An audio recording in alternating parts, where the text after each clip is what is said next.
Check-up no rádio, hoje com o médico geriatra Dr. Belísio Neto. Seja bem-vindo aqui ao nosso Panorama 95. Dr. Belísio, bom dia.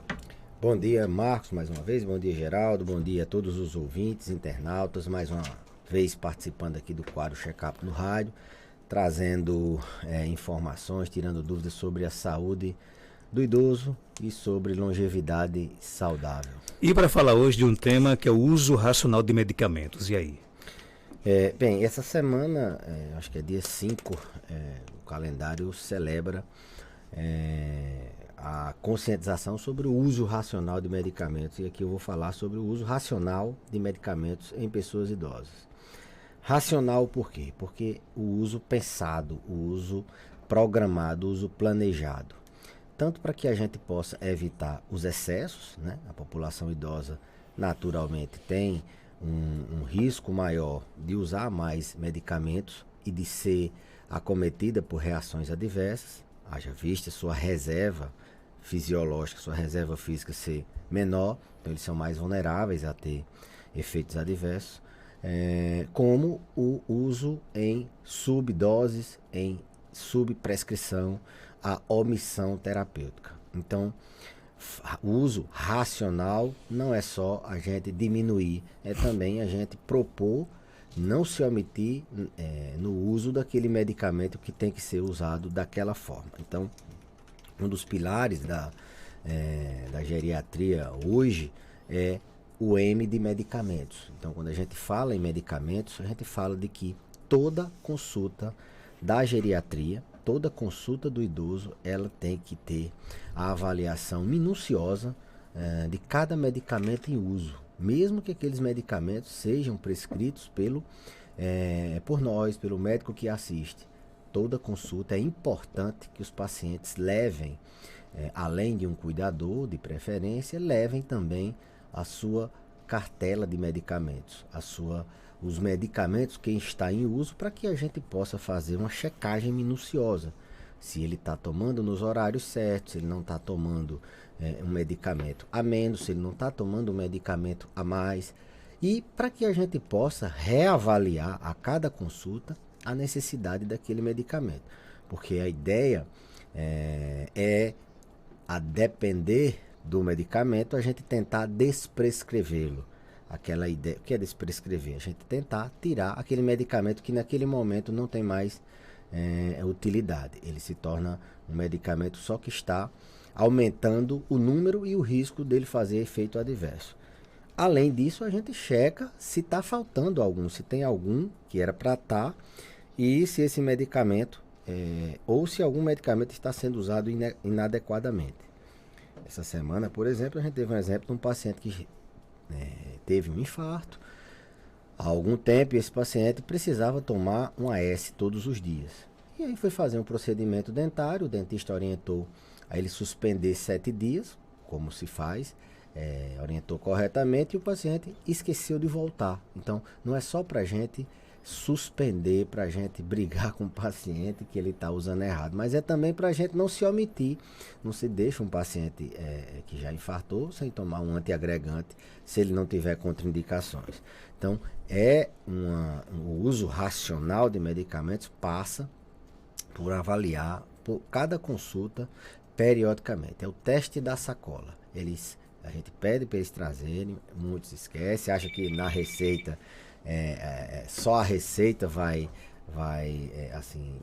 suprir a necessidade, mas é importante que eles tragam uma cartelazinha do medicamento para a gente ver se está tomando de maneira correta. Nem todo mundo tem acesso a um cuidador que possa fazer isso por ele, nem todos os idosos são escolarizados, boa parte deles são não escolarizados, tem déficits na visão, eles têm dificuldade muitas vezes na memória, são pacientes que estão com a capacidade cognitiva assim, deteriorada. Então é importantíssimo que toda consulta a gente gerencie. Esse é um dos papéis fundamentais do geriatra. É gerenciar o uso racional, o uso correto, ver se não tem medicamento inapropriado para aquele paciente, ou se algum medicamento que deveria estar ali não está.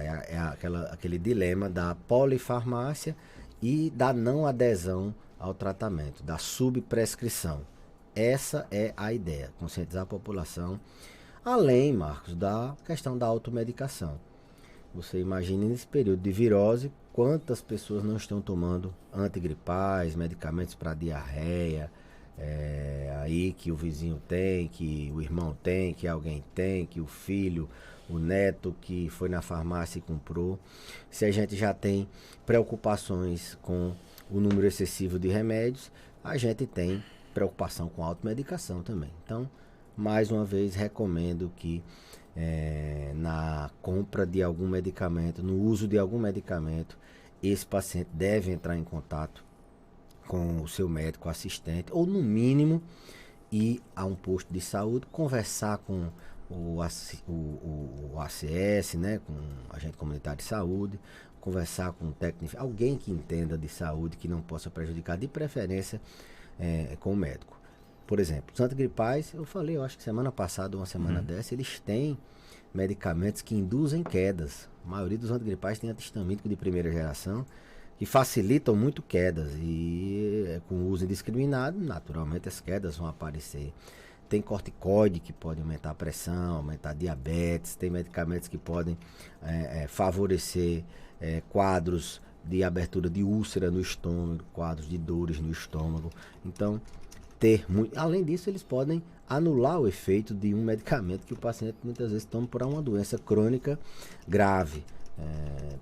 Pode anular ou pode aumentar o efeito, causando efeito adverso. Então, muito cuidado com o uso. Muito obrigado, Fatinha, pelo café. Chegou um pouco tarde. Chegou um pouco tarde. Não, chegou na hora adequada. Ela sabe exatamente a hora que eu estou com sede e com vontade de tomar um café. Deixa esse ciúme de lado. Bom, então a gente tem que estar atento a isso.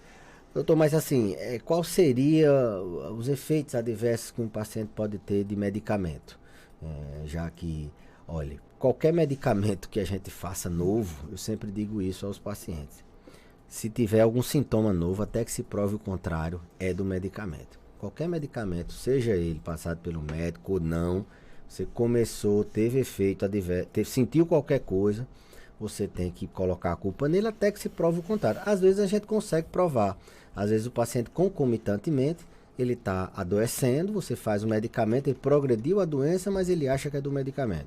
Mas isso é muito, precisa de boa experiência lidando com os idosos, precisa de que você tenha um tato fino na coleta do dado, como é que está acontecendo, desenrolando essa doença. Os sintomas mais comuns de efeitos adversos, quando é que eu posso identificar que um paciente está com alguma reação? Idoso, ele quando ele faz reação adversa a medicamento, ele fica sonolento, ele cai, ou ele perde o sono, ou ele desorienta, faz confusão mental, ou ele cai, ou ele perde apetite. Então, assim, mexe geralmente nessas 4 horas. Começou a perder sono, ou dormir demais, começou a desorientar, ficar confuso, começou a ficar sem apetite. Aposte que pode, se entrou um medicamento novo, aposte que é um medicamento novo. Então, falar de medicamentos é obrigação da geriatria, ver como está sendo usado todos os medicamentos, nem que seja um medicamento que seja passado por outro colega. A gente tem que identificar se está tomando correto aquele medicamento e às vezes se aquele medicamento naquele momento pode estar trazendo algum dano, porque a gente entra em contato com o colega médico e vê a possibilidade de se pode trocar, do mesmo jeito que acontece quando a gente prescreve um medicamento, o paciente vai para um outro colega e naquele momento ele identificou que aquele medicamento pode estar causando ou piorando alguma situação. Isso é muito comum. Essa semana passada, por exemplo, aconteceu comigo e Dr. Wander. A gente tem um paciente em comum e um medicamento, não lembro se foi eu que tinha prescrito ou se foi Wander que tinha prescrito, a gente conversou e o objetivo é sempre o paciente. Não é a minha razão, nem a razão do colega, não é o ego, não. O paciente teve prejuízo, os dois têm que se juntar para melhorar o paciente. Então, há também essa questão da gente revisar as prescrições dos outros colegas, assim como os que têm esse hábito, revisa também a nossa, e aí o objetivo é sempre o paciente, Marcos. Você falou nessa questão da sacola, por exemplo. É normal, é comum que muitos pacientes cheguem no profissional médico com uma sacola de medicamentos e muitos daqueles medicamentos nem servem mais para ele não sabe? Seria o ideal. Esse é que é o ideal. É muito comum acontecer isso em consultas de primeira vez. A gente tem uma rotina lá no consultório, não só lá no consultório, mas no nosso ambulatório pela universidade, na marcação a gente pedir, olha, traga todos os remédios em uso. Alguns pacientes, como é de primeira vez, eles entendem que a gente está duvidando, que ele está tomando o remédio, ou que, esse doutor acha que eu estou doido, que eu não sei tomar meus medicamentos. Mas não, é simplesmente para a gente checar minuciosamente até mesmo os medicamentos que a gente prescreveu. Será que a gente não prescreveu de um jeito, o paciente está tomando de outro, ou a gente prescreveu, ele está falhando, ou a gente naquele momento precisa diminuir aquela dose, precisa aumentar. Então é importante, a gente tem no computador, a gente sabe a lista dos medicamentos, mas daí ao paciente estar tomando é uma diferença grande. Então é comum ele trazer aquela sacolona de remédios, não precisa levar os remédios que tomou no último ano, uma caixinha do que está tomando. E aí inclui todos os que estão tomando. Pode ser de vários colegas, vários especialistas, pode ser a garrafada, o remédio que passou, a vitamina que foi passada na farmácia, o que o vizinho indicou, o que ele toma de vez em quando. Então tem que ser assim, uma avaliação criteriosa. A gente acha ótimo quando chega aquele paciente com aquela sacolona de remédio. A gente sabe que hoje tem tecnologias, né? E às vezes o paciente traz a foto, olha doutor, tá aqui as caixas do medicamento, você dá uma olhadinha aqui, o cuidador geralmente quem faz isso, vale também, faz um vídeo, vale também, às vezes na consulta a gente liga para quem está em casa, dar uma olhada e mandar uma foto, mas o ideal é levar a caixinha e quem dá o remédio a gente espalha e diz, olha, como é que você está dando esse remédio aqui. Tem a questão da troca de laboratório, muda a cor do comprimido, muda a escrita, o paciente muitas vezes ele entende, ele sabe tomar pelas cores, ele não sabe porque pelo nome do medicamento. Então é importante a gente. Então é muito comum, Marcos, trazer essa sacola, e essa sacola é parte, eu sempre digo, olha, 20 a 30% da consulta eu checar os medicamentos. Às vezes eles não trazem, eles perdem esse percentual da consulta, que a gente checar, ver se está tudo bem, se pode ajustar alguma coisa. Às vezes eles têm dúvida do medicamento, às vezes eles, doutor, esse medicamento eu tinha condições de comprar, hoje eu não tenho mais, vamos pensar numa estratégia que a gente pode fazer. Doutor, esse medicamento não me dava problema, mas agora eu estou sentindo algum problema e eu já tentei um dia não tomar, percebi que não senti e hoje eu tomei e estou sentindo. Então é uma ampla variedade de situações que a gente pode identificar naquele paciente. Medicamentos, avaliação, checagem, desprescrição é uma das grandes, dos gigantes da geriatria. O ouvinte pergunta aqui o seguinte: minha mãe tem 68 anos, mas é muito complicado, né? Porque ela só quer viver tomando vitamina. Eu falo que não pode mais ficar com raiva, né? O médico já falou que só pode tomar uma vez no ano, e se for o profissional que passe, ela só toma remédio de pressão, não quero ser identificada, né? Como convencer uma mãe de 68 anos que só quer tomar só confia em vitamina? É assim, Marcos, a gente hoje tem um combate às fake news, né? A gente sabe que a população que está mais vulnerável a fazer automedicação são os que mais tomam medicamentos, os que mais têm doenças. Então, se você vê a propaganda de um medicamento, de uma vitamina que ela vai mudar a sua vida, provavelmente você vai comprar aquela vitamina. Então, tem que ter uma certa para entender por que ela está tomando essa vitamina. A partir daí, será que essa pessoa, o problema dela é só comprar a vitamina? Será que ela não tem uma doença de base? Não tem um transtorno ansioso?